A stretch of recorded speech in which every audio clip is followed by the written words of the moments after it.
Esse é o tamanho da confusão que as pessoas têm hoje em dia. Elas não têm nem nexo na cabeça delas do que elas ensinam, do que elas defendem. E é incrível, elas fazem uma página na internet ou numa rede social para ensinar os outros. É insano isso. Eu me lembro, desde que eu me dou por gente, né? A crítica dos católicos aos protestantes era assim: você não está de acordo com alguém e você se acha assim um iluminado, você funda a sua seita protestante, né? Você abre um galpão na esquina e você consegue ganhar a sua vida assim. Não estou de acordo com o fulano de tal, vou mudar de igreja protestante. Eu conheci gente que era protestante, na igreja deles era proibido beber. Então eu não estou de acordo com isso, então eu vou para outra igreja. Mas isso era motivo de piada entre nós, de ridículo. O que um católico faz hoje em dia? Não estou de acordo com tal pessoa, vou fundar minha página no Instagram. É exatamente o que um protestante faz. Mas ao invés de ser com uma loja física, com um edifício físico, é com uma página na internet, com uma conta. Exatamente o mesmo princípio. E assim como a gente sempre disse que essa era a causa da confusão entre os protestantes, porque não tinha dois pastores que se entendiam em tudo, por causa disso, não há dois católicos que se entendem hoje em dia, porque eu não estou de acordo com o fulano de tal, eu acho que eu tenho que ensinar tal coisa para alguém, então eu faço a minha rede social.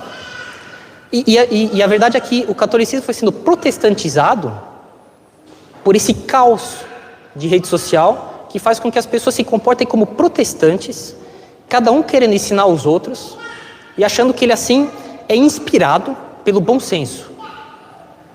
É o caos, é definitivamente o caos.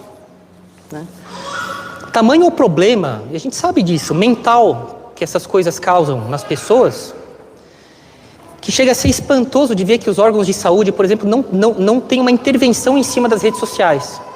As pessoas estão tão preocupadas atualmente, efeitos colaterais, como é possível que os órgãos de saúde tolerem esse tipo de remédio, né? Tem uma coisa que causa problemas psiquiátricos, mas de classificação médica, em abundância, que se chama rede social. E é espantoso ver órgãos de saúde não tomarem nenhuma providência em relação a isso. Eu fico espantado.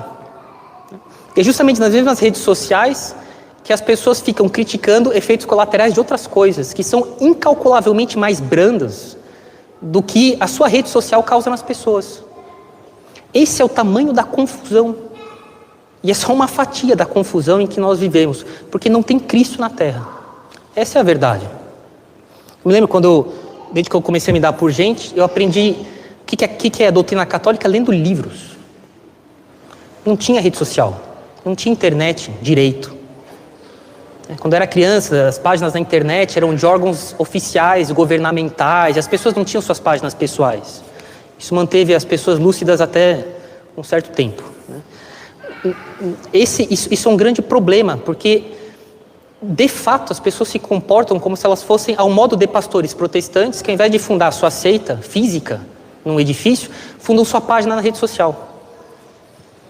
Eu gostaria de exortar, de fazer uma exortação, mas do fundo do coração, e também dar um certo puxão de orelha, bem paternal. Se embrenhar por esses caminhos não leva ninguém a uma vida verdadeiramente católica. Produz todo tipo de confusão, porque de fato quem ensina cada um de nós a ser católico é Jesus Cristo. Ele é o modelo. Quem é o intérprete autorizado da doutrina de Jesus Cristo é o magistério da Igreja Católica. Não é uma página na rede social.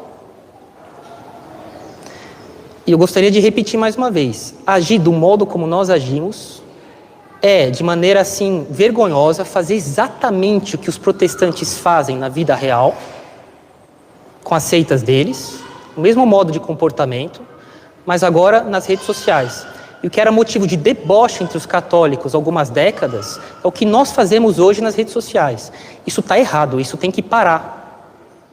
A gente tem que fazer parte da solução e não do problema. É uma vergonha ver sacerdotes se deixando formar mais ou menos por pessoas que têm a pretensão de dizer o que Jesus Cristo ensinou. É inacreditável isso aí. Jesus Cristo disse, ide e ensinar, e foi para os sacerdotes. Não foi para leigos sem missão. As pessoas acham hoje em dia inacreditável. Bem, infelizmente, alguns maus exemplos de padres acabam favorecendo isso, mas não justifica. As pessoas acham que no seminário os padres ficam vendo mosca derrapar no ar. Ficam sem fazer nada. É irônico, mas uma vez eu estava na universidade e eu cheguei atrasado para pegar uma coisa e eu falei assim, me desculpa o atraso, mas é porque ser padre e estudar aqui é um pouco pesado, né? Aí ele falou, a universidade é puxada, né? Mas ele falou com toda a naturalidade, não foi irônico não. As pessoas acham que os padres não fazem nada. Que elas não têm, eles têm a função de animar as pessoas, de manter o sentimento religioso particular de um grupo privado da religião dele. É inacreditável isso daí. E muitos católicos pensam assim. E eles acabam achando assim que, finalmente, eles têm mais competência entre eles do que vindo de um padre. Que não é só uma questão de estudo, é uma questão de graça de Estado. Enfim. Pois bem, é um puxão de orelha paternal, né? Fujam desse caminho, desse modo de encaminhar a vida católica. É uma raiz importante da confusão que reina entre nós, porque de fato nós nos comportamos como protestantes nas redes sociais. Pululam páginas e páginas, como pululam seitas protestantes, porque exatamente do mesmo modo que os católicos têm se comportado hoje em dia. E só Jesus Cristo, por meio do magistério eclesiástico, é que forma as almas para a vida verdadeiramente católica. Vocês tenham sempre isso muito claro. Só Jesus Cristo é o meu modelo de vida. Só Jesus Cristo ensina verdades. É o que São Pedro falou. Jesus Cristo falou assim, podem ir embora, né? Vocês também não estão de acordo com o que eu disse, né? Podem ir embora. São Pedro falou, Senhor, para onde iremos? Só o Senhor tem palavras de vida eterna. E isso tem que ser mais refletido entre nós. Tem muita lacuna aqui. Né? Nós nos comportamos como protestantes, enquanto que é só Jesus Cristo que é capaz de dar salvação para nós. Isso tem que ser concreto no nosso modo de comportamento. Fujam desses falsos profetas e desses causadores de confusão que são a quase totalidade do que tem na internet. Quem forma as almas é Jesus Cristo por meio do magistério eclesiástico.